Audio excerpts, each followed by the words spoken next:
people are going to hear a lot more about gene therapy in the future, so it's good to know what it is. So gene therapy is essentially the insertion or replacement of a gene in your cells.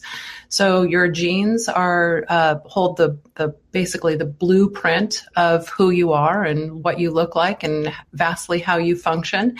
And with gene therapy, we have the therapeutic ability to put in a gene that essentially makes you better. So today there are 9 approved globally gene therapies that treat what's called monogenic disease. They treat a single gene mutation.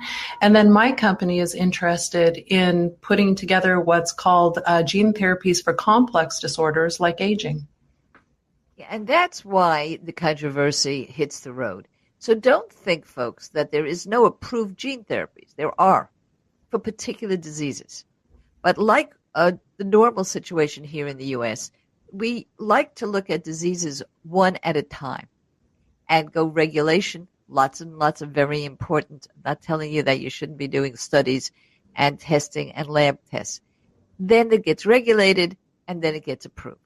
But aging is not a disease in this country.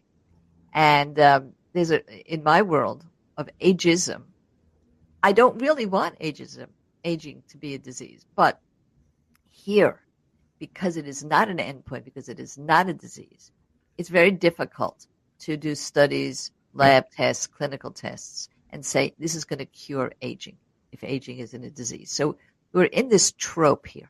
Now, you do believe that aging is a disease that could be cured, which is part of the controversy around you. So let's hear about that. Yeah, well, I mean, probably aging is the most distinct pathology on the planet. Almost everyone with aging eventually dies of the same symptoms. They are basically cordoned off into things like heart disease, cancer, kidney failure, and dementia.